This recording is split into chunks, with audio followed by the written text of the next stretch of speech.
Hello students. तो आज की इस वीडियो में हम बात करेंगे डीकम्पोजिशन रिएक्शन के बारे में।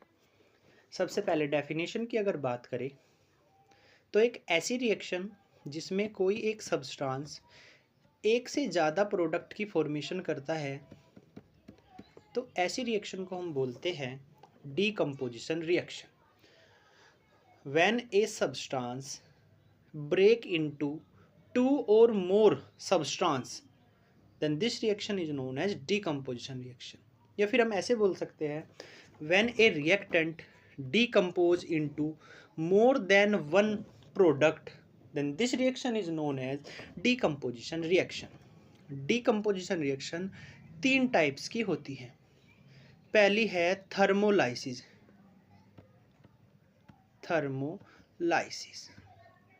इसे हम थर्मोलाइटिक डीकम्पोजिशन रिएक्शन भी बोलते हैं।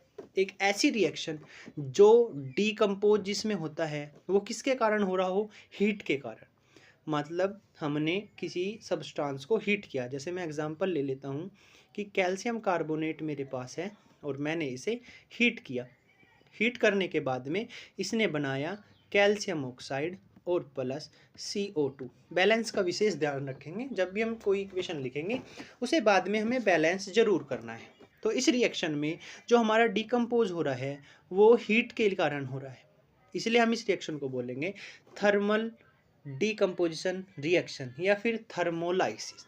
एक ऐसी रिएक्शन जिसमें रिएक्टेंट को हीट करने पर वो दो से एक से ज़्यादा प्रोडक्ट में डिकम्पोज हो जाता है, ऐसी रिएक्शन को हम बोलेंगे थर्मोलाइसिस। नेक्स्ट हमारी रिएक्शन है इलेक्ट्रोलाइसिस।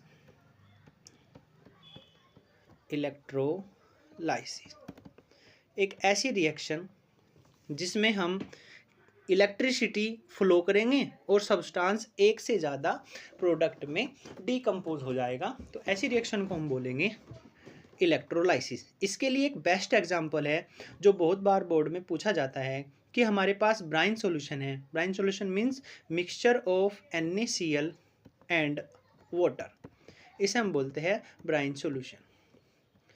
और हमने क्या किया, इसमें इलेक्ट्रिसिटी फ्लो करी।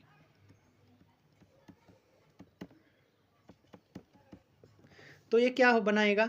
सबसे पहला प्रोडक्ट NaOH, फिर H2,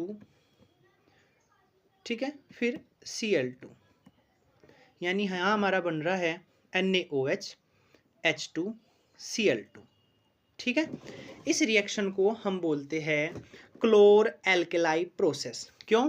क्योंकि हमारा यहाँ पर क्लोरीन बन रहा है, एक बेस बन रहा है, एल्केलाई बन रहा है, तो इस रिएक्शन को हम क्लोर एल्केलाई प्रोसेस भी बोलते हैं। आप बोलोगे आपने तो अभी कहा था कि लेफ्ट साइड में एक रिएक्टेंट होना चाहिए, यहाँ पर तो दो है, लेकिन ये एक ही रिएक्टेंट है। ये हम एक्वस फॉर्म ले रहे हैं NaCl की। NaCl का कोई सॉल्यूशन लिया, वाटर मिलाया NaCl में, सॉल्यूशन बनाया और फिर उसमें इलेक्ट्रिसिटी फ्लो की।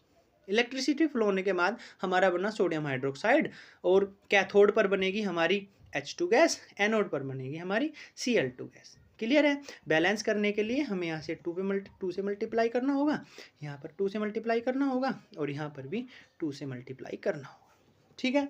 लास्ट इसका जो टाइप है वो है फोटोलाइसिस।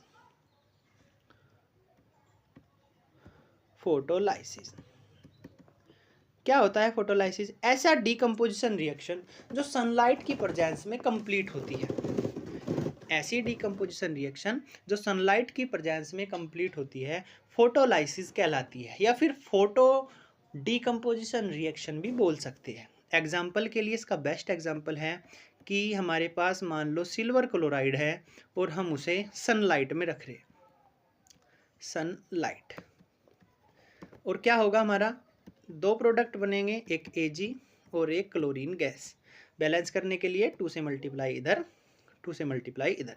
ये रिएक्शन हमारी सनलाइट की प्रेजेंस में हो रही है, इसलिए हम इसे फोटोलाइसिस बोलते हैं। स्टार्टिंग से एक बार रिवीजन करते हैं। डीकम्पोजिशन एक ऐसी रिएक्शन जिसमें एक रिएक्टेंट एक से ज़्यादा प्रोडक्ट की फॉर्मेशन करता है, उसे हम बोलते हैं डीकम्पोजिशन रिएक्शन। थर्मोलाइसिस एक ऐसी रिएक्शन जिसमें जो डिकम्पोजिशन रिएक्शन है वो हीट के कारण कंप्लीट होती है, यानी हमने क्या करा, किसी रिएक्शन को हीट दी, किसी सब्सटेंस को हीट किया और वो एक से ज़्यादा कंपाउंड में ब्रेक हो गया, तो इसी रिएक्शन को हम बोलते हैं थर्मोलाइसिस या फिर थर्मल डिकम्पोजिशन रिएक्शन। इलेक्ट्रोलाइसिस ऐसी डिकम्पोजिशन रिएक्शन जो इलेक्ट्रिसिटी के प्रेजेंस में कंप्लीट होती है, उसे हम बोलते हैं इलेक्ट्रोलाइसिस। ठीक है। और लास्ट हमने पढ़ा इसमें फोटोलाइसिस, ऐसी रिएक्शन जो सनलाइट की प्रेजेंस में कंप्लीट होती है, उसे हम बोलते हैं फोटोलाइसिस।